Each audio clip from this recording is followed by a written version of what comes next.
5월은 가정의 달입니다. 어린이날을 비롯해서 어버이날, 부부의 날, 가족이라는 주제에 관하여 생각해 볼 수 있는 의미 있는 날들이 있는 달이죠.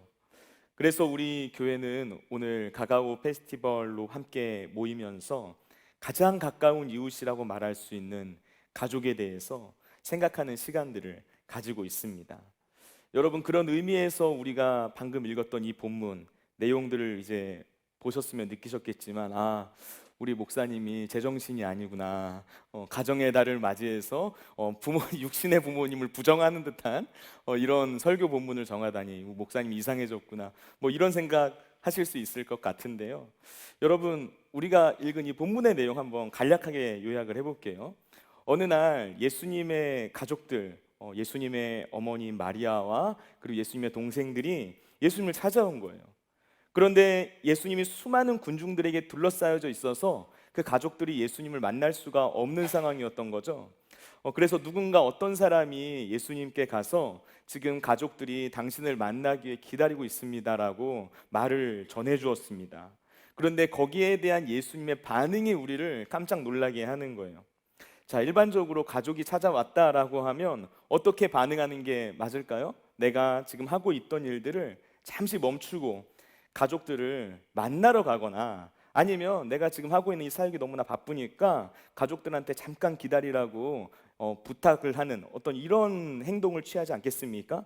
그런데 지금 예수님이 전혀 의외의 말씀을 하신 거죠. 우리가 말씀 다시 한번 읽어볼게요. 마태복음 12장 48절에서 50절까지 말씀, 오늘 본문 말씀 예수님의 반응입니다. 자, 이 부분 다시 한번 읽겠습니다. 시작. 말하던 사람에게 대답하여 이르시되 누가 내 어머니며 내 동생들이냐 하시고 손을 내밀어 제자들을 가리켜 이르시되 나의 어머니와 나의 동생들을 보라. 누구든지 하늘에 계신 내 아버지의 뜻대로 하는 자가 내 형제요 자매요 어머니이니라 하시더라. 아멘. 자, 누가 내 어머니며 내 동생들이냐, 지금 예수님께서 이렇게 말씀하신 거예요.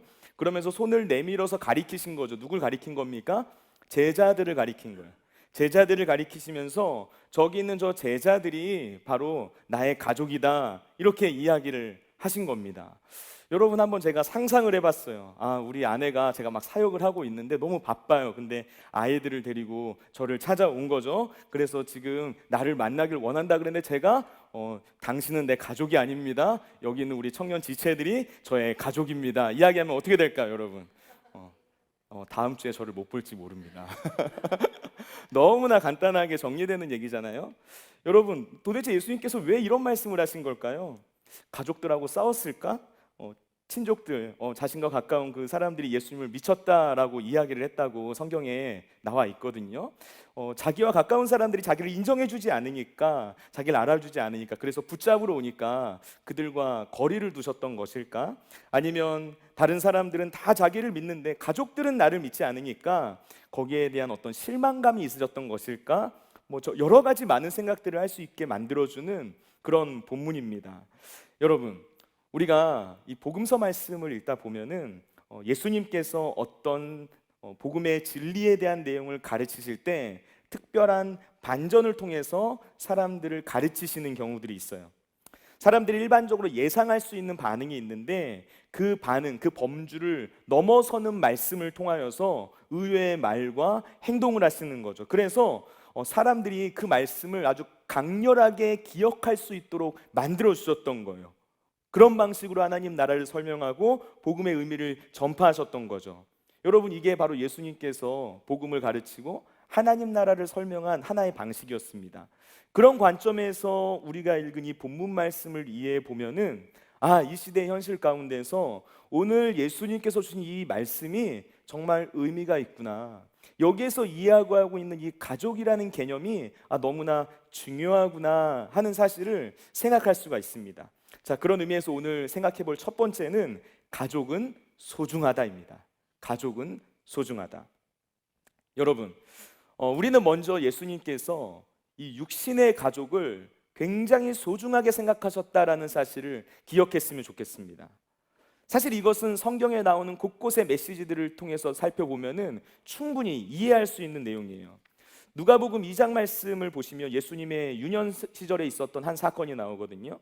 어린 예수님의 그 부모님 요셉과 마리아가 예루살렘 성전에서 예배하고 말씀을 가르치시고 있는 어린 예수님을 찾아다니는 사건이 나와요.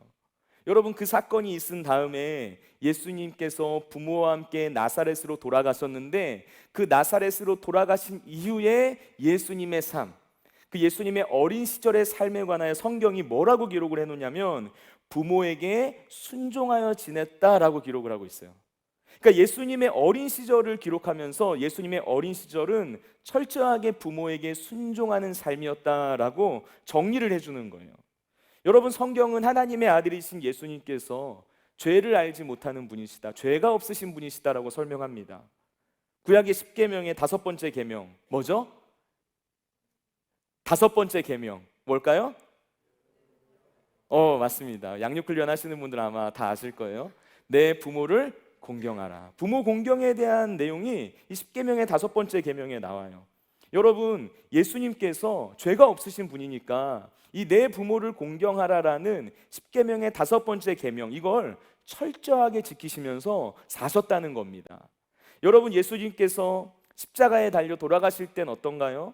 십자가에 달려 죽으시기 전에 예수님께서는 사랑하는 제자 요한에게 마지막으로 어머니를 부탁하는 장면이 나와요. 어머니에게는 여자여 보소서 아들이니이다, 사랑하는 제자 요한이 당신의 이제 아들입니다 이야기를 하고, 그리고 요한에게는 보라 네 어머니다 라고 자신의 육신의 어머니인 마리아를 맡기는 장면이 나오는 거죠. 예수님께서는 분명 그 육신의 가족을 너무나도 소중하게 생각하셨다는 겁니다. 예수님께서 가족을 소중하게 생각하셨다라는 증거는 예수님의 가르침 속에서도 발견할 수가 있어요. 예수님의 가르침에는 가족들에 대한 비유가 상당히 많이 나옵니다. 하나의 예를 들자면 자녀들을 먹이고 입히고 돌보고 보호하는 이미지, 그러니까 하나님 아버지라고 부를 때 그 하나님 아버지의 부성애, 자녀를 향한 아버지의 그 마음, 이것을 강조하는 비유들이 상당히 많이 나오거든요. 대표적인 게 뭘까요? 집을 나간 아들을 기다리는 탕자의 비유. 그 비유 속에서 아버지는 어떤 존재입니까? 그 아들이 지금까지 어떤 삶을 살았든, 얼마나 어랑방탕한 인생을 살았든 그것과 상관없이 그 아들을 애타게 간절하게 기다리는 아버지의 모습으로 등장하죠. 예수님의 여러 말씀들을 통해서 하나님께서는 가족을 너무나도 중요하게 생각하셨구나, 하나님의 태도는 바로 이것이구나, 가족에 대한 이미지는 이것을 생각할 수가 있다는 거예요. 가족의 의미와 가치, 그걸 소중하게 여기면서 존중하시는 모습을 발견할 수 있다는 겁니다. 여러분, 가족은 소중한 것입니다. 가족이라는 말의 사전적인 의미를 살펴보면은 부부를 중심으로 하는 친족 관계에 있는 사람들의 집단이다, 이렇게 정리를 해놨어요.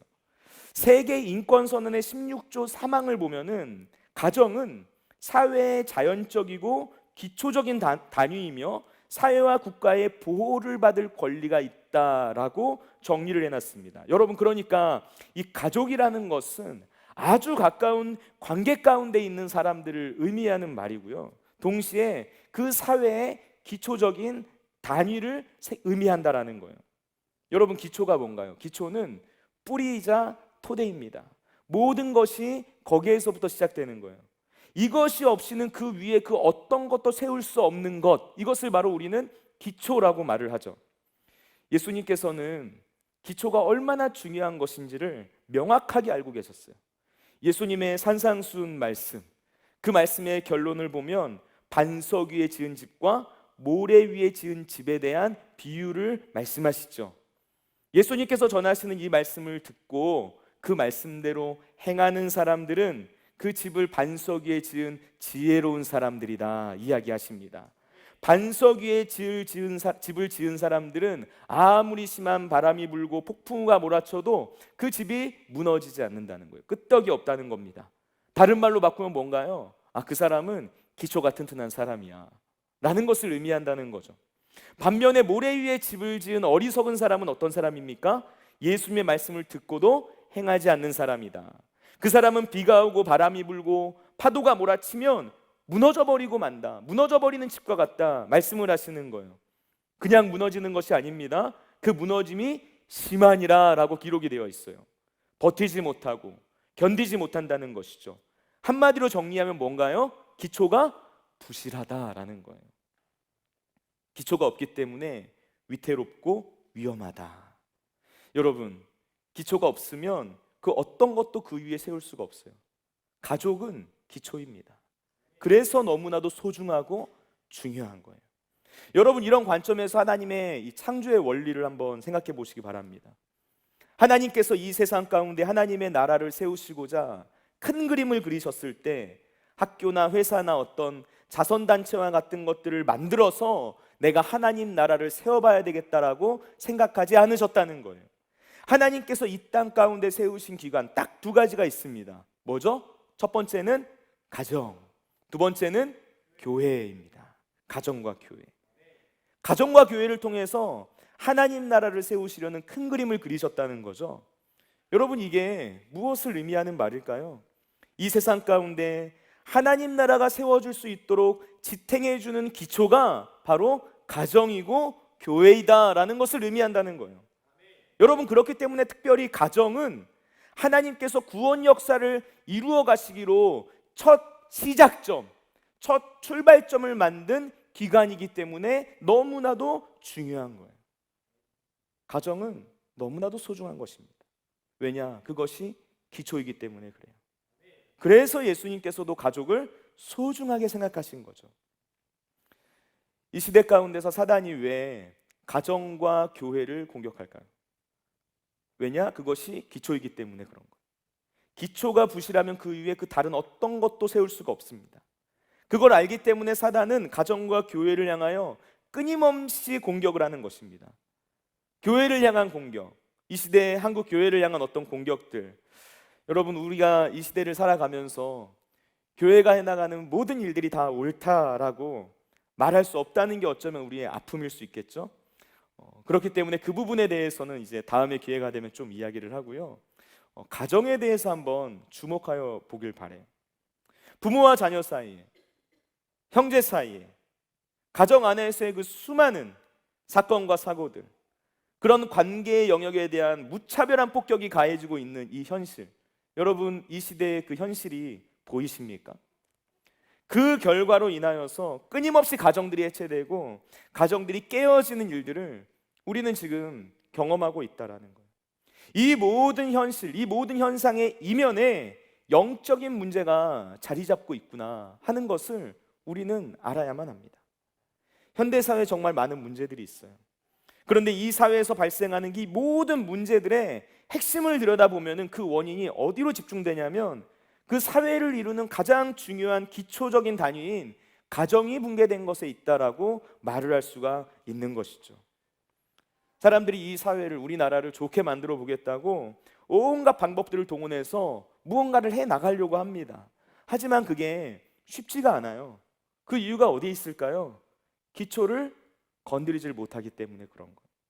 한 사람이, 어떤 한 인간이 건강한 인격과 성품을 가진 사람으로 세워지는데 필요한 것이 뭘까요? 어려서부터 이 아이에게 가정이라는 안전한 울타리가 있는 것, 그것이 존재하는가의 여부, 거기에 달려있는 거예요. 아무리 인생의 그 어려운 풍파들이 몰아친다 할지라도 내가 어렸을 때 경험했던 그 안전한 울타리, 가정이라는 경험, 그것을 통하여서 그 모든 상황들을 이겨낼 수 있는 내성과 근성이 생기는 건데, 그것을 잃어버린 사람들이 이 시대 가운데 너무나 많다는 것이죠. 여러분, 제3세계 가난한 나라들을 바라보면 그 나라 가운데서 공통적으로 발견되는 문제가 뭡니까? 그 아이들에게 가정의 울타리가 없다는 것, 그 가정의 울타리가 너무나도 희미해져 있다는 것, 그런 어려움들을 우리가 너무나도 자주 경험하고 듣고 보게 된다라는 거예요. 여러분, 가정은 한 사람을 세우는 곳입니다. 지난주에 교회 공동체에 대해 이야기하면서 교회는 한 사람을 세우는 곳이다, 사람을 세우는 곳이다 이야기했죠. 여러분, 가정도 마찬가지예요. 하나님이 세우신 기관은 사람을 세우는 곳이에요. 사회의 가장 기초적인 단위인 이 가정의 문제가 해결되지 않으면 그 안에서 자라나는 한 사람이 건강한 정신과 인격을 가진 사람으로 세워지기가 어렵다는 거예요. 그 가정에서 한 사람이 세워지지 않기 때문에 당연히 그 사회가 바로 세워질 수 없는 것이죠. 그 한 사람이 세워지지 못하니까 당연히 그 나라가 바로 세워질 수 없는 것이죠. 여러분, 이게 굉장히 단순한 원리라는 거예요. 이 시대 아픔 중 하나가 뭔가요? 깨어진 가정들이 증가되고 있다라는 점입니다. 이혼율이 증가하고 있다라는 거. 여러분, 이걸 이제 더 이상 뭐 특별한 사건인 것처럼 말하는 게 오히려 이상하게 여겨질 정도로 우리에게는 이 현실이 너무나 익숙한 상황이 되어버렸어요. 너무나 많은 가정들이 깨지고 있습니다. 그렇다면 가정이 깨어지지 않는다고 해서 괜찮은 것인가? 여러분, 사실 그것도 아니에요. 함께 살지만 역기능적인 구조를 가지고 있는 가정들이 있어요. 그런 가정들이 점점 늘어나고 있어요. 여러분, 지금 우리가 마주하고 있는 이 현대 문명을 바라보면 어떻습니까? 뭐 AI를 얘기하고 수많은 기술의 발전을 이야기하는 그런 말들을 하잖아요. 그런데 이렇게 과학기술이 어마무시하게 발전한다 하더라도 가정이라는 기초가 세워지지 않으면 그 모든 것들이 아무 소용이 없는 거예요. 그리스도인들은 이 모든 일들을 분명한 시선과 관점으로 바라볼 수 있어야 합니다. 명확하게 현실을 볼 줄 알아야 돼요.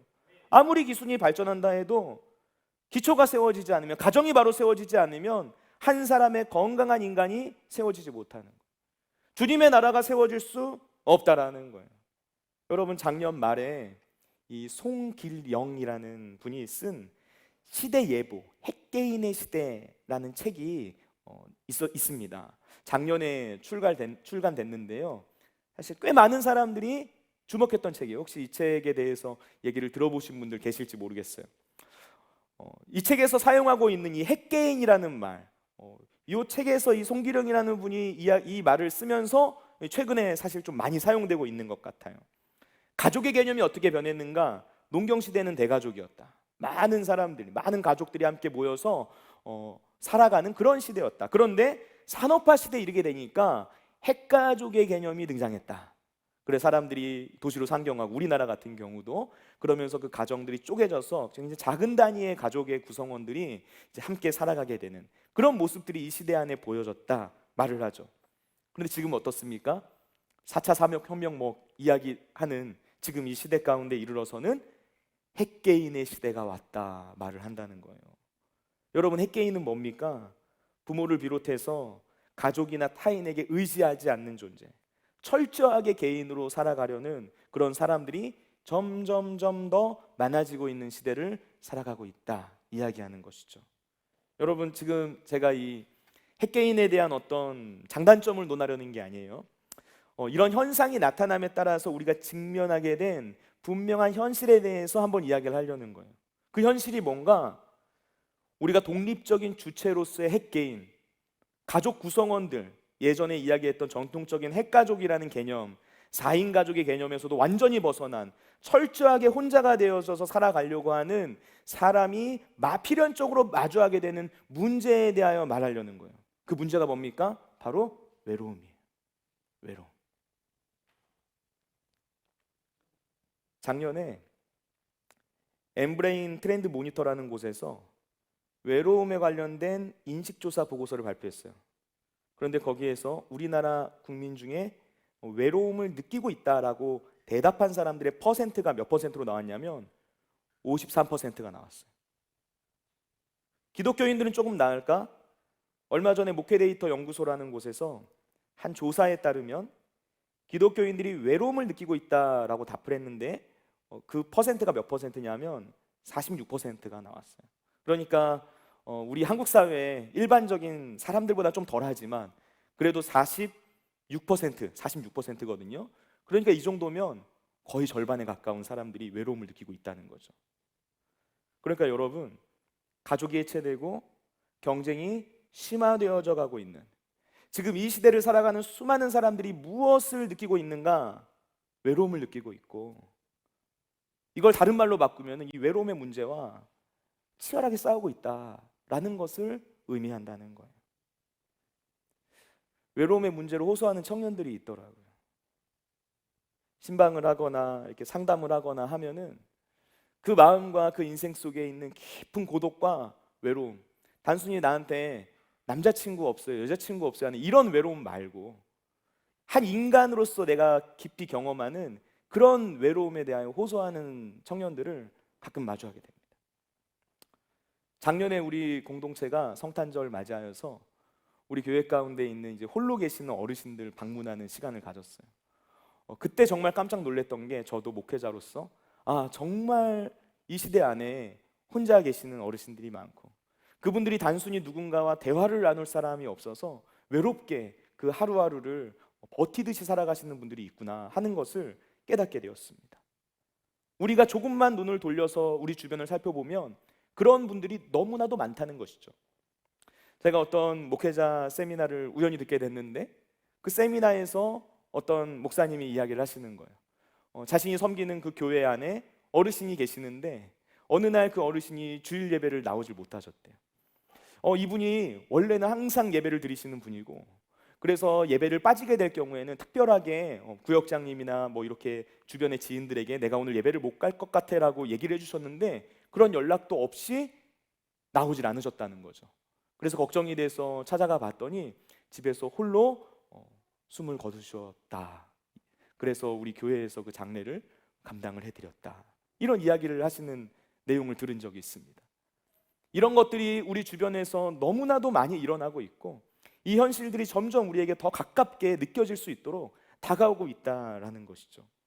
그러니까 여러분, 지금 우리가 살아가고 있는 이 시대 안에서 이 가족이라는 것, 가정이라는 것이 얼마나 소중하고 중요한 울타리인지, 우리는 이것을 너무나도 깊이 느껴지게 되는 시대를 살아가고 있다는 거예요.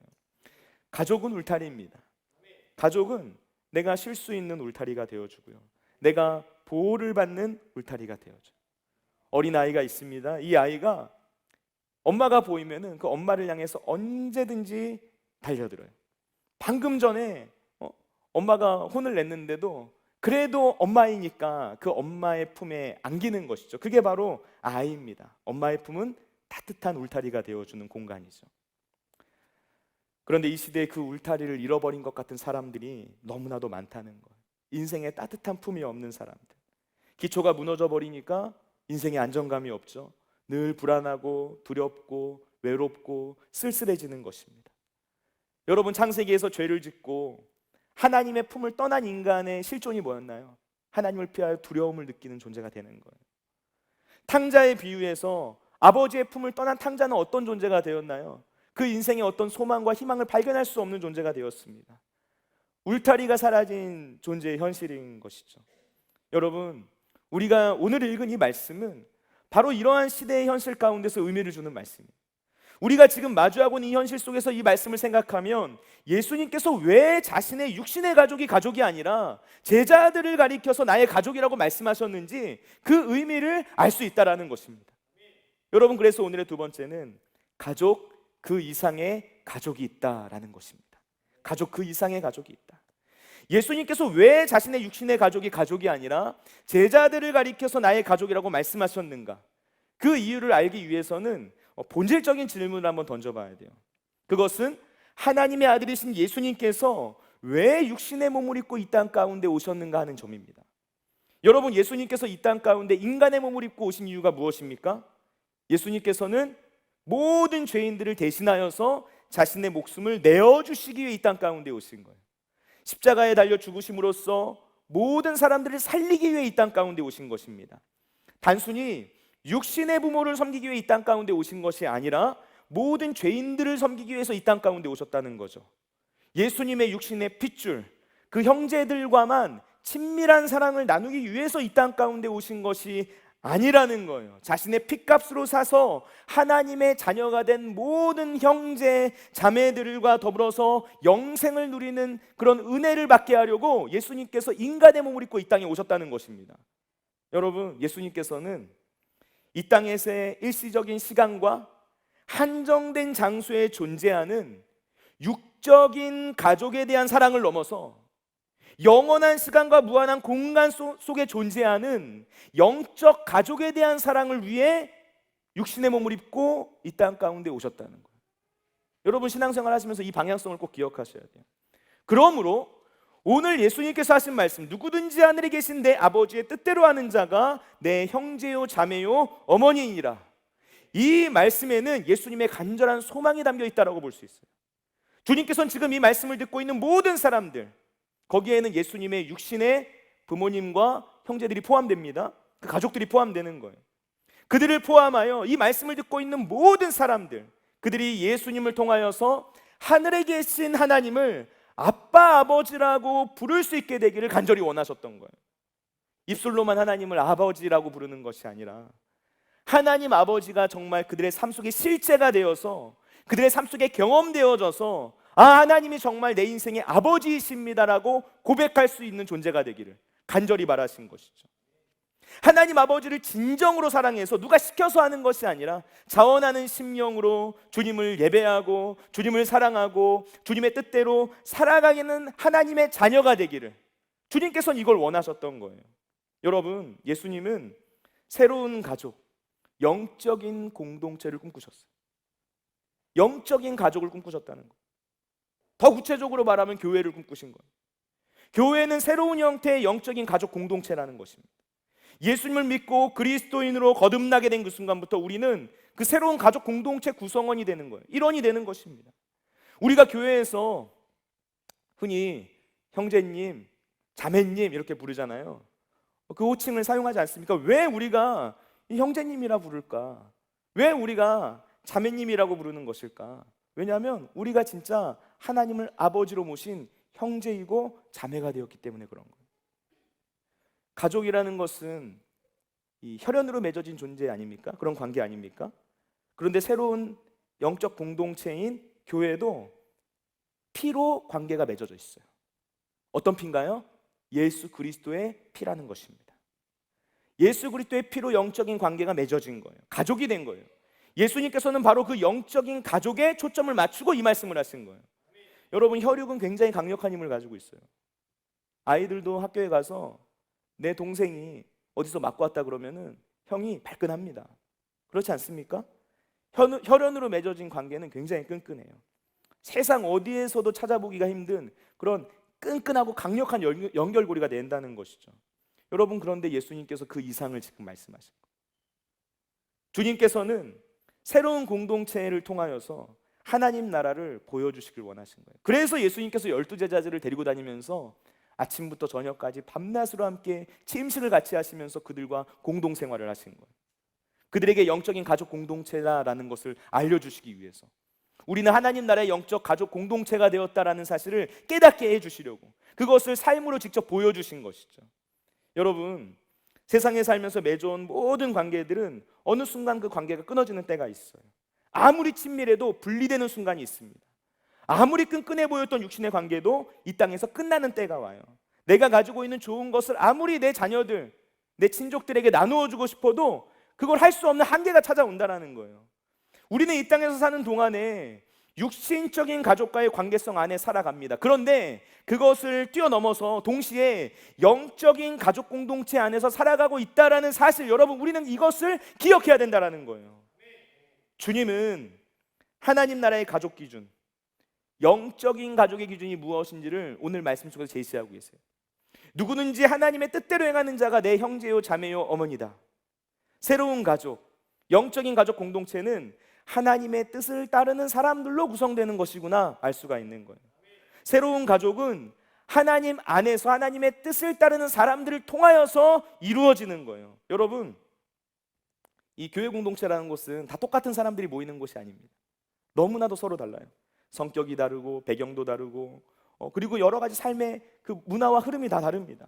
그러나 그런 차이에도 불구하고 하나님의 뜻을 따른다라는 그 한 가지 초점, 그 초점으로 인하여서 교회 공동체는 한 몸이 된다라는 것이죠. 여러분, 우리가 영적인 가족인지 아닌지 무엇을 통해서 알 수 있습니까? 영적인 가족은 목적이 달라요. 우선순위가 다릅니다. 인생의 초점과 목표가 단순히 그냥 내가 잘 먹고 잘 사는 것으로 끝나지 않는다는 거예요. 나에게 초점이 있지 않고 하나님께 초점이 있다는 거예요. 예수님의 제자들에게 있어서 그 인생의 초점은 하나님의 뜻이었어요. 그 하나님의 뜻을 향하여서 그 인생의 마지막까지 달려가는 것이죠. 그러나 처음 부름받던 그 12제자 중에 한 사람, 가룟 유다, 그의 인생의 초점은 뭐였나요? 자기의 생각, 자기의 계획 안에서의 정치적인 하나님 나라를 꿈꾸는 것, 그것이 그 인생의 기준이었던 거예요. 그러니까 그는 그 영적인 가족 안에 들어오질 못했던 것이죠. 여러분, 영원한 하나님 나라가 목적이 된 사람들, 그 사람이 영적인 가족 공동체예요.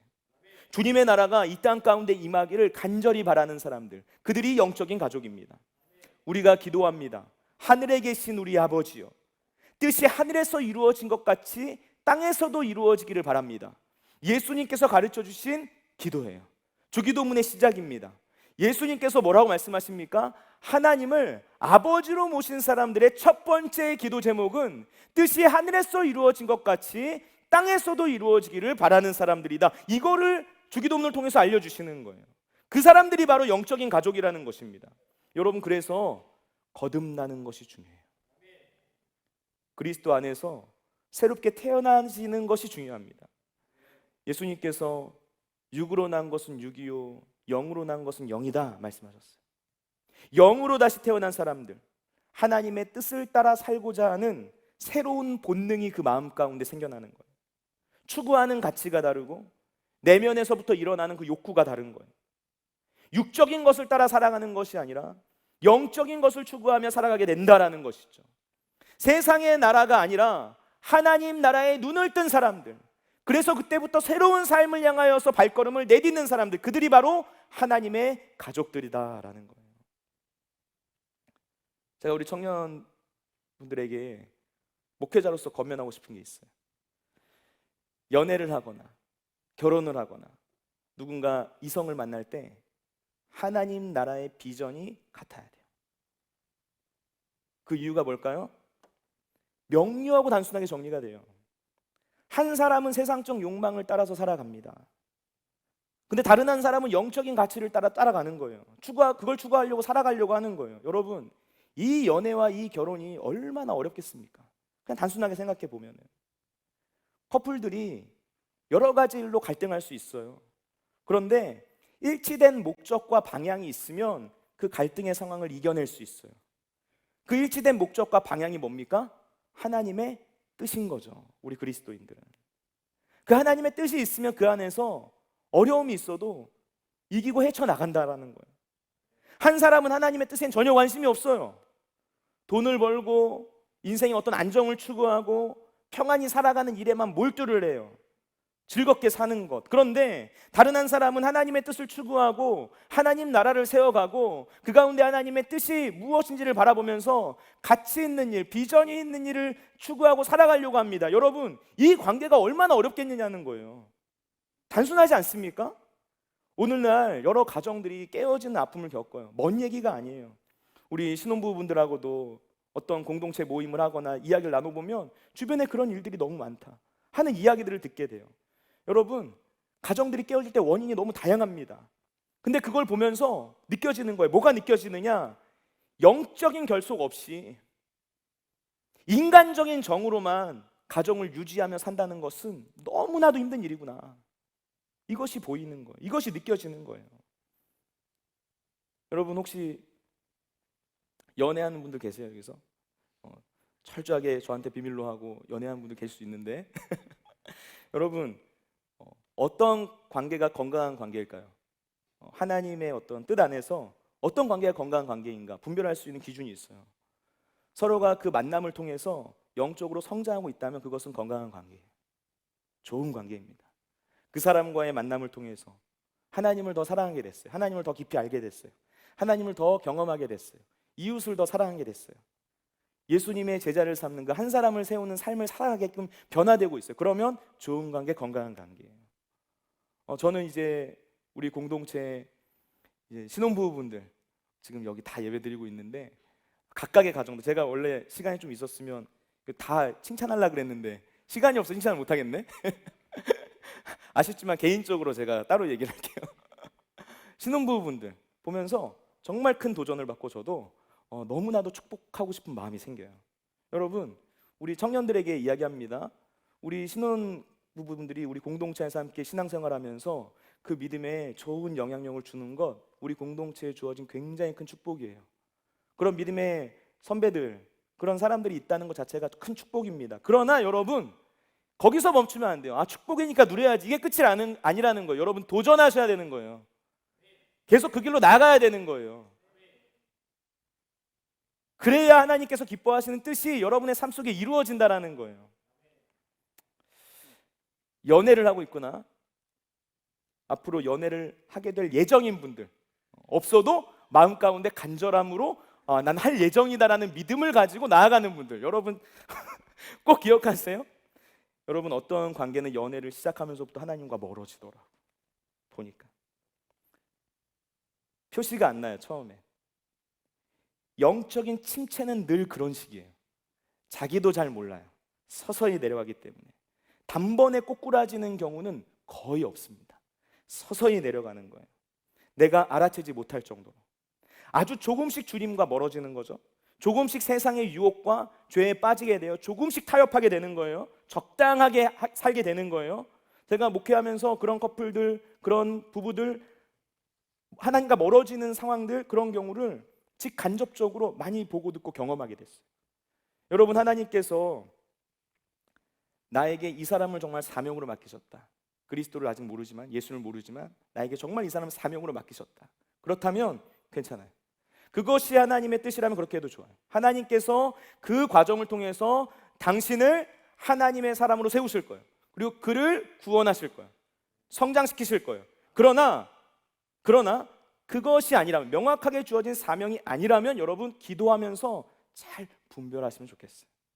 목회자로서 제가 우리 청년분들에게 진심으로 드리는 권면이에요. 여러분, 우리는 가정의 달을 맞이해서 가정의 영적인 의미가 무엇인지를 기억하면 좋겠습니다. 여러분, 가정을 만드신 분 누군가요? 성경을 보면 하나님께서 가정을 만드셔서 어떤 일들이 벌어집니까? 가정을 통하여 하나님의 복이 전수되는 거예요. 영원한 생명을 누리게끔 변화되는 거예요. 그 가정 안에 복이 흘러가는 거예요.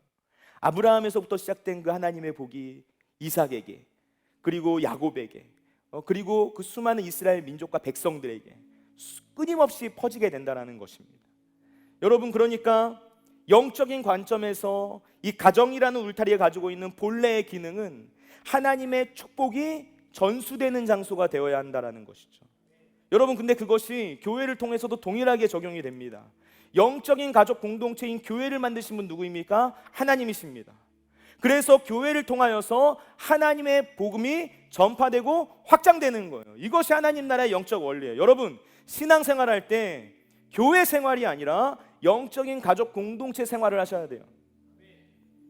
육신의 어떤 관계 이상의 공동체를 경험하셔야 돼요. 영적인 가족 없이 혈연으로만 연결되어져 있는 신앙생활은 아직 깊은 단계의 신앙생활로 나아간 것은 아니라고 말할 수 있어요. 육적인 가족만을 사랑하고 챙기는 수준을 넘어설 수 있어야 된다는 거예요. 그것을 통하여서 하나님의 뜻이 이루어지는 거예요. 여러분, 우리는 하나님을 아버지로 모신 사람들입니다. 하나님 아버지를 내 인생의 아버지로 모시고 하나의 가족이 된 사람들이 바로 저와 여러분이에요. 여러분, 여기에 얼마나 큰 의미가 담겨져 있는지 모릅니다. 이 관계가 얼마나 깊어졌는가, 그 관계성이 얼마나 끈끈해졌는가, 이 성경 말씀을 통해서 한번 생각해 보시길 바라요. 예수님께서 제자들을 위해서, 그리고 저와 여러분을 위해서 십자가에 자신의 목숨을 내어주셨죠. 그리고 그 제자들이 어떻게 변화됩니까? 예수님을 위하여서 자신의 생명을 내어놓는 존재로 바뀌는 거예요. 영적인 가족 공동체는 서로 운명을 같이 하고 생명을 나누는 그런 공동체로 변화되었다라는 것이죠. 여러분, 가족은 소중합니다. 그렇기 때문에 육신의 가족을 잘 돌보시기 바랍니다. 그러나 거기에만 머물러 있지 마세요. 이 세상의 가치 가운데서 살아가는 사람들과 별반 다를 바 없는 그 정도 수준으로 머물러 있지 마세요. 영적인 가족, 신앙의 공동체를 소중하게 생각하시길 바랍니다. 여러분, 결국 우리가 마지막 날까지 함께 붙들고 살아가야 될 사람들은 바로 이 영적인 가족 공동체 식구들이에요. 그들이 하나님의 관점에서 얼마나 소중한지, 그리고 그들을 통해서 하나님께서 어떤 일들을 이루기를 원하시는지, 그것을 바라보며 하나님의 뜻을 구하며 나아가는 주님의 자녀들, 바로 저와 여러분이 그런 하나님의 사람들이 되시기를 예수님의 이름으로 축원을 드립니다. 우리 다 같이 그 믿음과 마음을 가지고 기도하길 원하시는 분들 다 같이 자리에서 일어서서 함께 기도하겠습니다. 이 시간 기도하실 때 이렇게 기도합시다. 하나님, 지금 우리 가운데 임재하여 주옵소서. 이 시대 가운데 깨어지고 어려워하는 가정들을 회복시켜 주옵소서. 하나님 아버지, 이 시대 가운데 무너져 있는 그 가정들 가운데 한 사람을 세우는 놀라운 역사가 넘쳐나게 하여 주옵소서. 하나님을 아버지로 모시는 인생, 그 영적인 가족을 통하여서 세상에 깨어진 가정 가운데 아파하는 인생들이 놀라운 회복과 치유를 누리게 하여 주옵소서. 우리 다 같이 그 믿음과 마음 가지고 주님 세워 부르고 도움 청구로 기도하겠습니다. 주여